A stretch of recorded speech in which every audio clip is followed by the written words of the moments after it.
72 ঘন্টার মধ্যে যদি বেগম রোকেয়া বিশ্ববিদ্যালয় কেন্দ্রীয় শিক্ষার্থী সংসদের তফসিল চালু করে সুনির্দিষ্ট নির্বাচনের তারিখ ঘোষণা না করা হয়, তার নির্ধারিত আলটিমেটাম পেরিয়ে গেলে আমরা বিক্ষোভ সহ প্রশাসনিক ভবনের তালা দিয়ে শিক্ষার্থীরা এর কঠোর জবাব দেবো ইনশাআল্লাহ।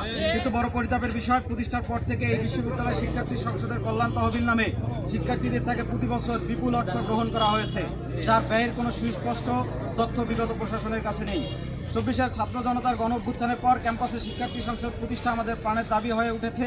তারই পরিপ্রেক্ষিতে শিক্ষার্থীরা বিভিন্নভাবে স্মারকলিপি প্রদান, বিক্ষোভ ও নানা ধরনের সভা সেমিনারের মধ্য দিয়ে দাবি জানিয়ে আসে। এমনকি মৃত্যুমুখী অনশন কর্মসূচি করে শিক্ষার্থীরা ছাত্র সংসদের অধ্যাদেশ রাষ্ট্রপতি কর্তৃক গেজেট আকারে বিশ্ববিদ্যালয় আইনে সংযুক্ত করে।